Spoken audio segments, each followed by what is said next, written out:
Hey gang. Okay, so it's been a few days for me, but just mere moments for you. I was talking about working on the Darius Burst kit that I picked up from HLJ, Hobbylink Japan, a while back. I believe it's still on sale there on their site for something like half of what I paid for it. So if you like it, might be a good time to get it. And no, I don't get anything from them for saying that. So I did start on it. I started with the BurstParts, which is the power-up version, the extra weapons or whatever it is. I'm not familiar with the game, so I don't know. But inside the box, as I mentioned before, there were sprues and no instructions.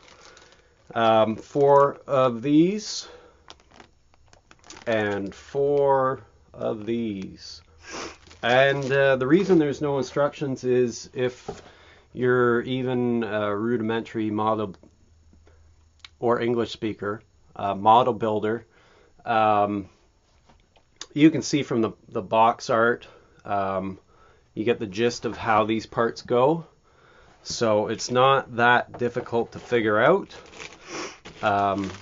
But I wanted to show you me actually, well, the way that I've been doing this is, and each of these mini kits, because there's 4 of them, they go together exactly the same way.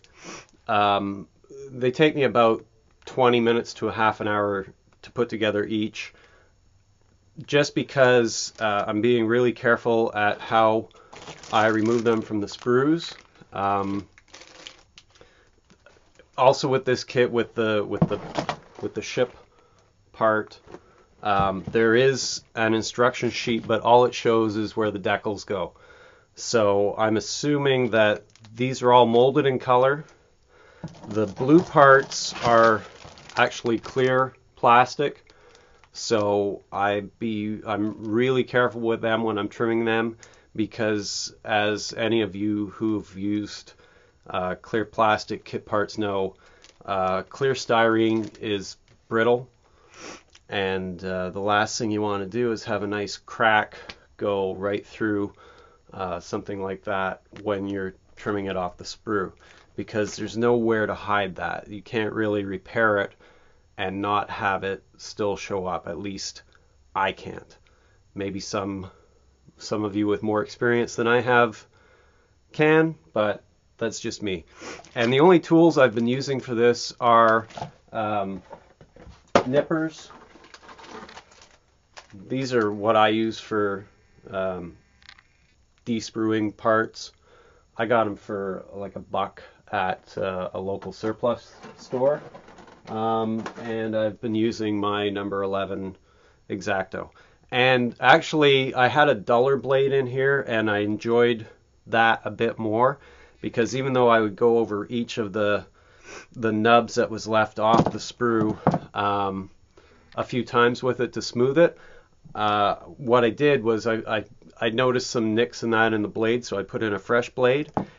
And again, if you've got any, well, not any, but if you have some modeling experience, you know what a brand new blade will do to styrene versus a duller blade.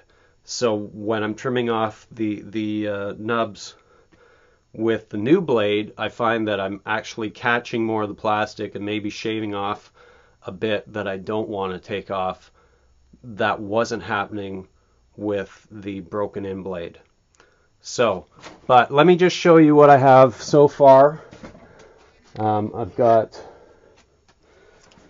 3 of the burst parts done. So, and even the stand, it's pretty basic. It's just a base and this circular or diamond shaped piece and everything. The other reason that because I mentioned there's no instructions, all the parts are keyed. They can only go in here one way. So again, that's why there's nothing written down. All you do is look at the picture, match it with the parts, and it's pretty straightforward from there. So I still have one more of these to do, and I will get that together, and we will get working too on the ship that sits together with these. So, and again, sorry for the sniffles and the red eyes and that. Allergies are in full effect today. But I'll stop blathering and get on with finishing this. And I'll be back. You know, it's scary how my mind works, or doesn't work sometimes. When last we spoke, I had 3 of the 4 Darius BurstParts assembled. Now I have them all. So let me just spin this around and show you. Oh, sure.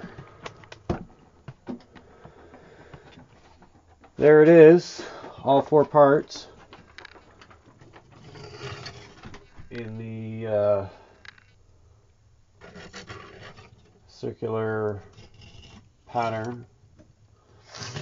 But another slow spin here.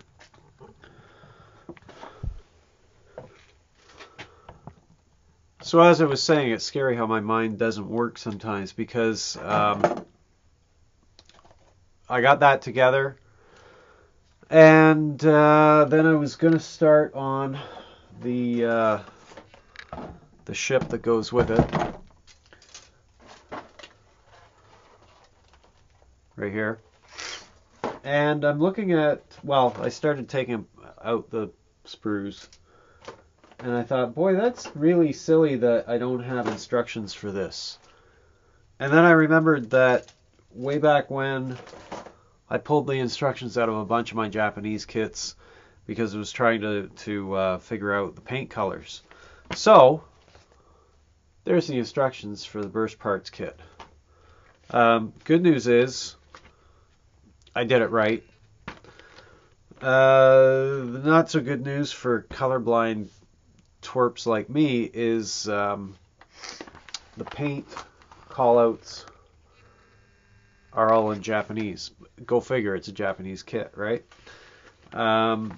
So what I'm going to do, and the only thing that I can really see that needs paint is the recessed areas. Let me get this here on the gray panels.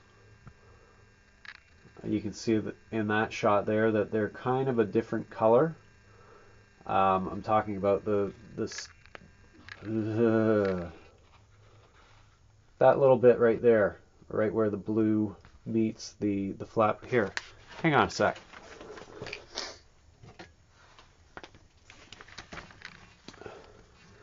This bit, the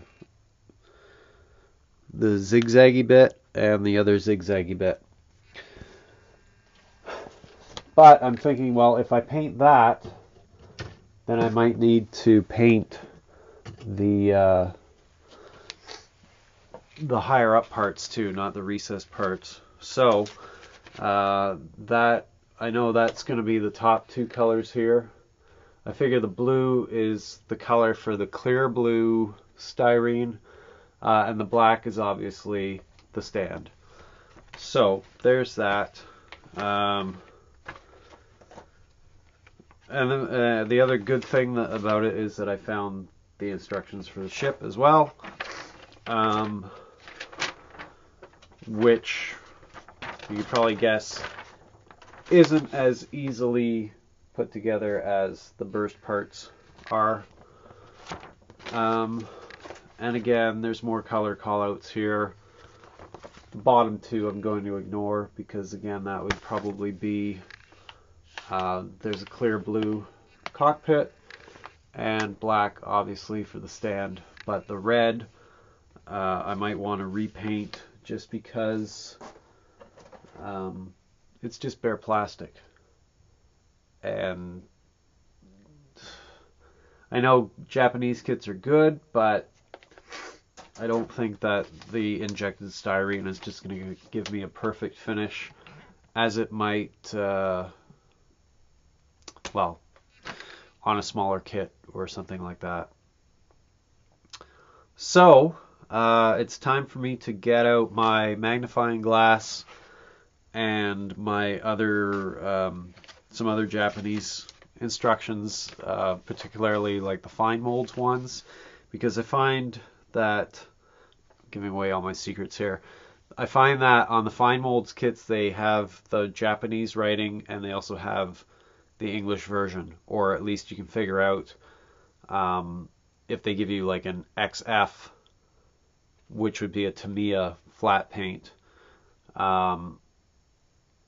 with a number, and then the writing in Japanese, it's pretty easy to put together what color, what that Japanese writing says, because it would equal Tamiya XF whatever. And if you have that in English, then it computes, right? So it takes a little bit of work just to find the right color translations, but I know I have, not on the computer, but somewhere in my other stack of other Japanese instructions, I know I have some of that kind of information. So with luck, I'll be able to find out what these colors are and be able to do some painting on this too. Anyway, on that note, I hope you enjoy the video, and I will post again once I've made some progress on the ship and the paint guides. Sayonara.